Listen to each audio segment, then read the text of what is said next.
Okay, there's a lot to go through now here with covalent bonding, so we might miss some of the points, but again, I'd say just go through it and tick some stuff or cross some stuff, depending on how sure you are about it. Okay. For your exam, you'll need to be able to draw dot and cross diagrams for some covalent compounds and covalent molecular compounds.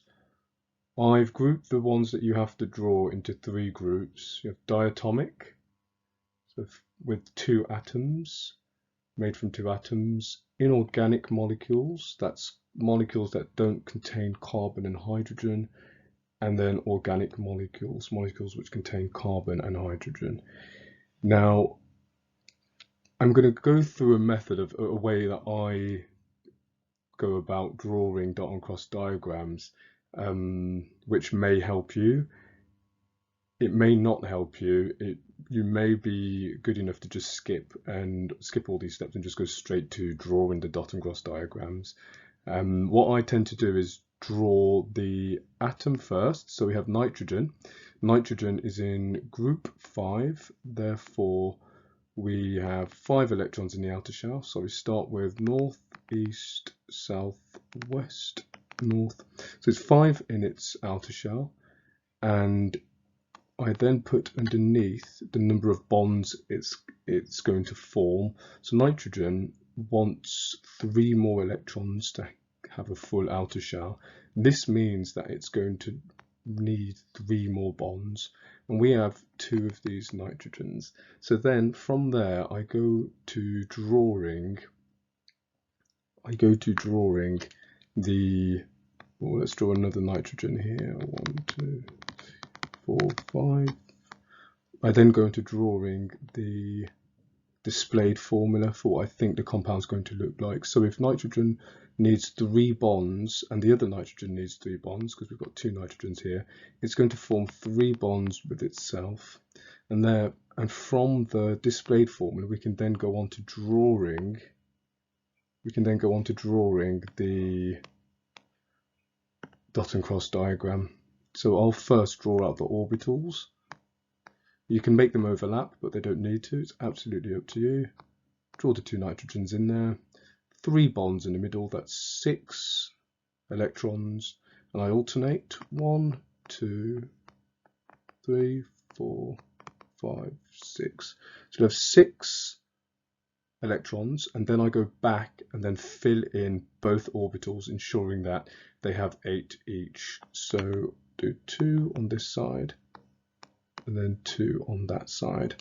I probably should have drawn this in dots because it's a different atom. Okay.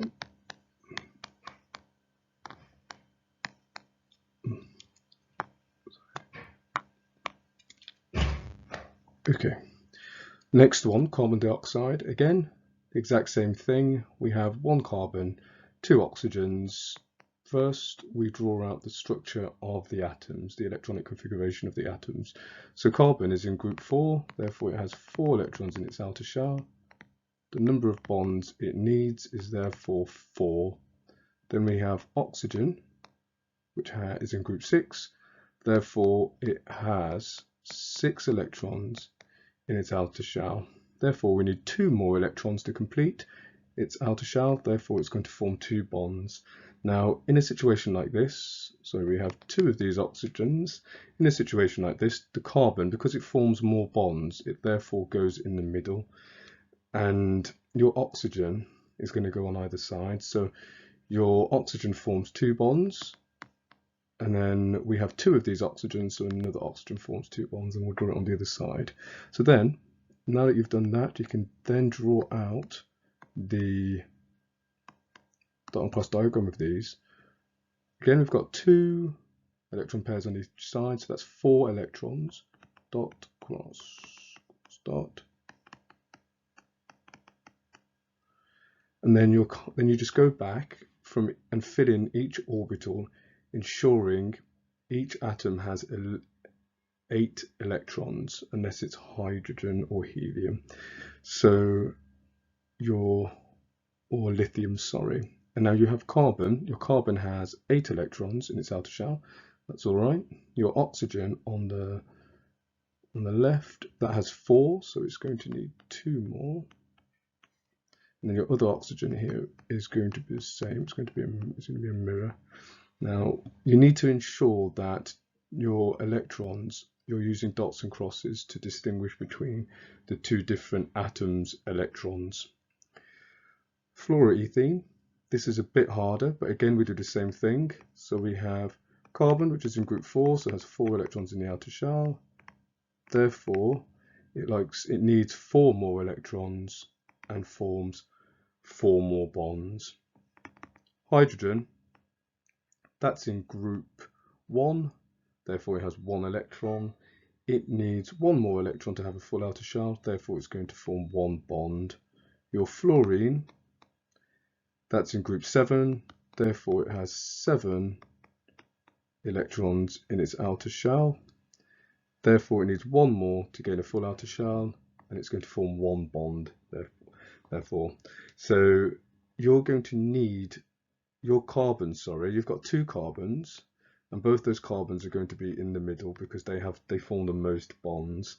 Then your hydrogen and your fluorine are going to be surrounding your carbons. So I would say put your hydrogens around each carbon, spread them out evenly. So you've got 2 hydrogens, you've got 1 more, let's put it on this hydrogen. Then you have 1 more fluorine, let's put it on this, the other carbon to space it out. And then your carbon now has 3 bonds, it needs 1 more. So to fulfill that, we're going to connect the 2 carbons there, form another bond between them. Now each atom has the number of bonds it's meant to, so this is correct. Now we can then go on to drawing our dot and cross diagram. So your dot and cross diagram, you'll have your 2 carbons in the middle, your hydrogens at the top and the side, then you'll have your fluorine, which is slightly bigger. Carbon to be 4 in here, 1, 2, 3, 4. Then you'll have a pair here. It's quite hard to see, I do apologise. You have a pair there, and you have a pair here. Now, you just need to go back and check that all atoms have the correct amount of electrons around their shell. Carbon has 8, carbon has 8, hydrogen has 2, hydrogen has 2, hydrogen has 2, perfect. Your fluorine has 8, however it only has 2 here, so we're going to complete the rest with 2. So remember, it's dots for fluorine because that's what you've drawn them as here. So your dots here. Now I've drawn these as dots because if you draw your carbon, because your carbon's in the middle, all the other atoms should be opposite to carbon. So if you've used crosses for your carbons, all your other atoms need to be dots. If you've used dots for your carbon, all your other atoms need to be crosses, and that's just because carbon's in the middle and carbon's going to be connected to all of the other atoms, but the other atoms like hydrogen and fluorine won't be connected to each other, so it's fine those two being the same using the same symbol. I'm going to now give you some time to try hydrogen, fluorine, water and chloroethane. You may pause the video now and try.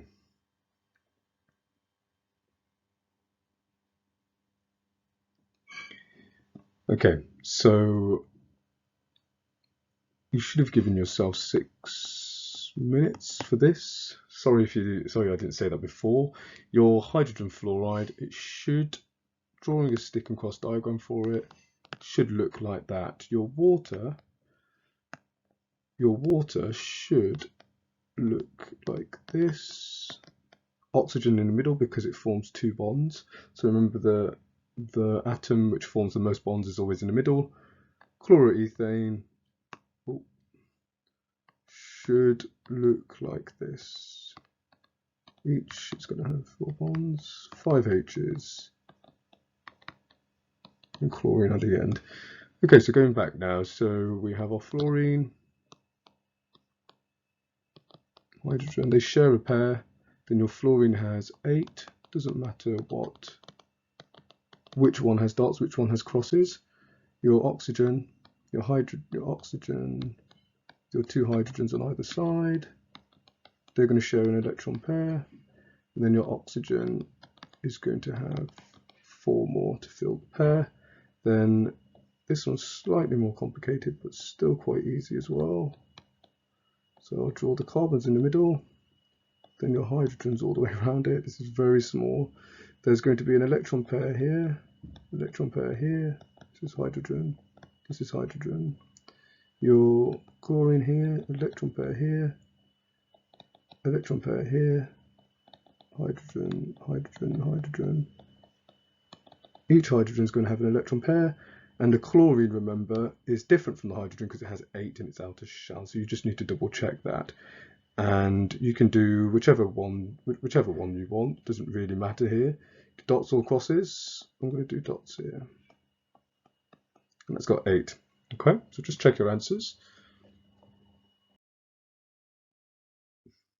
Okay, here's some practice at it. Give yourself 4 minutes because there's 4 marks. Pause and then play after to find the answers.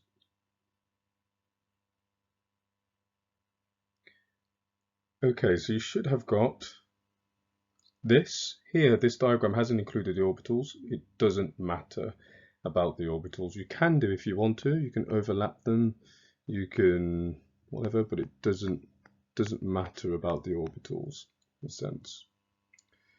The second one here, intermolecular forces of attraction are weak, therefore less energy is required to overcome the forces or separate them. So there are weak intermolecular forces between each of these molecules. So there'll be other molecules in a substance here, and they have weak intermolecular forces here, which require little energy to overcome them. Sometimes. Okay, so we've just talked about simple covalent structures, and they are covalent structures which don't have many atoms at all. So they are formed from molecules, molecules. So those molecules have weak intermolecular forces between them, and that causes them to have low melting and boiling points. Giant structures, however, there are billions and billions and billions of atoms in a structure, so there are no molecules at all, and the forces between each atom are very strong. They're covalent bonds, so they have very high melting points, except for fullerene. So fullerene is C60. So this is an exception because these actually are molecules, but they're just bigger molecules of 60 carbon atoms. So they have low because of the weak intermolecular forces between each C60 atom. So hard or soft? Now diamond is hard because it requires a lot of energy to break all the covalent bonds. So to change diamond, which is solid, to change diamond into liquid, you need to break all of these covalent bonds, and there are trillions and trillions and trillions, and they're all strong. So this is why diamond is the hardest thing known to man. Okay. Graphite is soft because the layers holding it together are weak intermolecular forces, so they don't really require, they require less energy to overcome them. And your fullerene is hard. Okay, so a lot of energy to break the covalent bonds in the fullerene ball. Okay, so conducts electricity. Diamond, no, but graphite does, and that's just because if we look at the structure for diamond, diamond is carbon.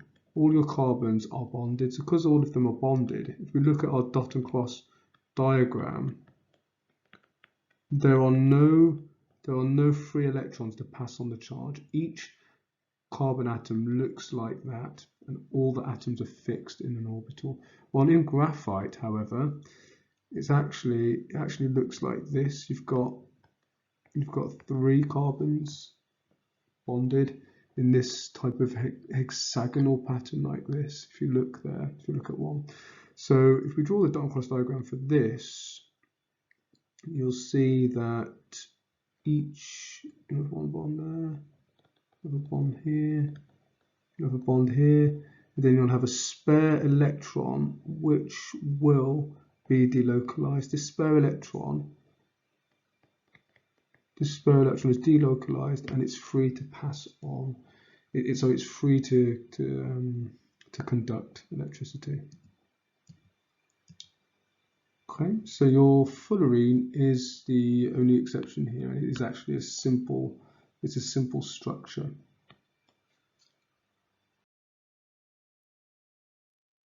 Okay, give this a try. There's 2 marks, so give yourself 2 minutes. Pause the video now. Okay, welcome back. Here are your answers. So just correct them if you got them right. Okay, here's some more exam practice. Again, this was in your year 11 January exams. 4 marks, 4 minutes. You may pause the video.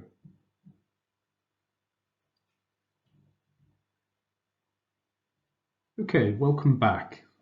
So you should have got these answers. Just pause the video and correct your answers and check that you've got them right. Okay, here's a summary diagram of some of the similarities and differences between ionic and covalent bonding. I'd say give this a try if you haven't already, and then just check your answers on the next page. So pause now. I'd say give yourself around 10 minutes to answer these questions, and then you can go on to the next page to see the answers. Okay, so pause now.